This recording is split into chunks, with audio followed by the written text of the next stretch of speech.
আসসালামু আলাইকুম viewers, welcome back to my another videos. কেমন আছেন আপনারা সবাই? আমি আজকে আপনাদের সাথে বেগুনির একটা রেসিপি শেয়ার করব। তাহলে স্কিপ না করে সম্পূর্ণ ভিডিওটা দেখতে থাকুন। তো চলে যাচ্ছি এখন মূল প্রসেসে।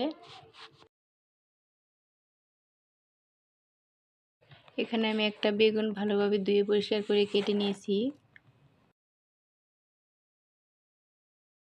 এখানে এক বাটি বেসন স্টেনার দিয়ে ভালোভাবে সেঁকে নিয়েছি। এখানে আমি 1 চা চামচ মরিচের গুঁড়া, জিরা গুঁড়া, হলুদের গুঁড়া আর স্বাদ মতো লবণ আর দিয়ে দিলাম 1 চা চামচ পেঁয়াজের পেস্ট, রসুনের পেস্ট, আদার পেস্ট।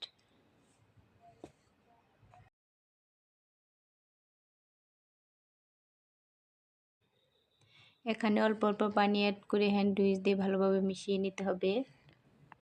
আপনারা চাইলে এটা হাত দিয়েও মিশিয়ে নিতে পারেন। একবারে বেশি পানি দেওয়া যাবে না, অল্প অল্প করে পানি অ্যাড করে বেশিক্ষণ একটু ভালোভাবে এটাকে মিশিয়ে নিতে হবে।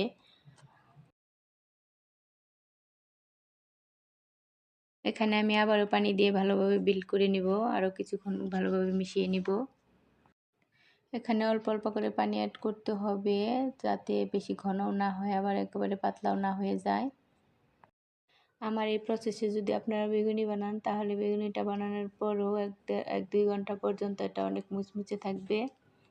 আপনারা এভাবে বাসায় বেগুনি তৈরি করলে আর বাজার থেকে বেগুনি কখনোই কিনে খেতে চাইবেন না, কারণ এটা বাজারের থেকে অনেক বেশি মজার হয়।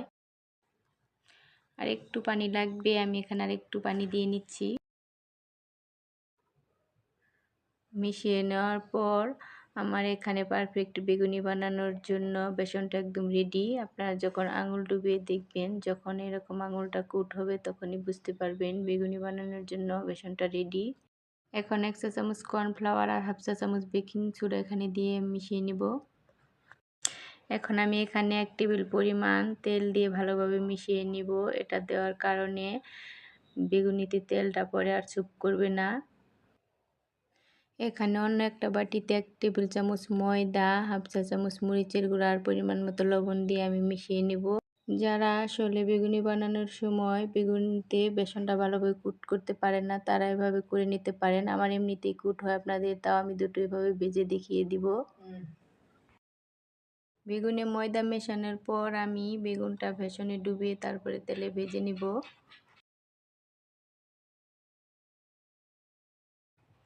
আপনার তেলটা ভালোভাবে গরম হওয়ার পর বেগুনিটা এখানে দিয়ে দিবেন, দিয়ে তারপর উল্টে পাল্টে ভালোভাবে ভেজে নেবেন। এখন বেগুনিটা ভালোভাবে তেলে ডুবিয়ে উল্টে পাল্টে আমি ভেজে নিচ্ছি।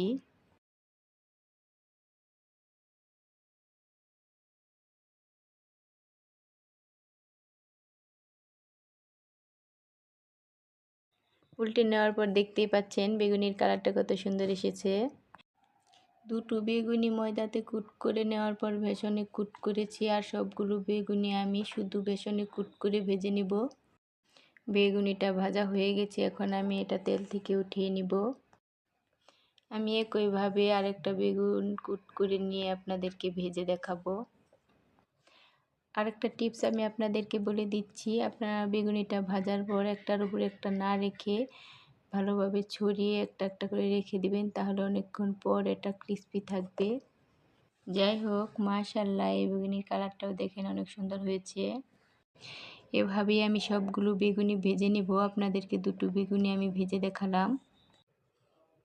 আমার কাছে লম্বা বেগুনটা ছিল না, তাই আমি গোল বেগুন দিয়ে বেগুনি ভেজেছি। আপনারা চাইলে লম্বা বেগুন দিয়েও এভাবে বেগুনি ভাজতে পারেন। এই বেগুনিটা ভাজা হয়ে গেছে, এখন আমি এটাকে তেল থেকে উঠিয়ে নিব। এখন আমি সবগুলো বেগুনি আপনাদেরকে পরিবেশন করে দেখাবো। তো ফাইনালি রেডি হয়ে গেল আমাদের এই বেগুনিটা। এটা দেখতেও যেমন সুন্দর, খেতেও অসাধারণ মজার হয়েছিল। আমাদের এই বেগুনিটা বাসার সবাই অনেক পছন্দ করে খেতে। আপনারা সবাই এভাবে ট্রাই করবেন।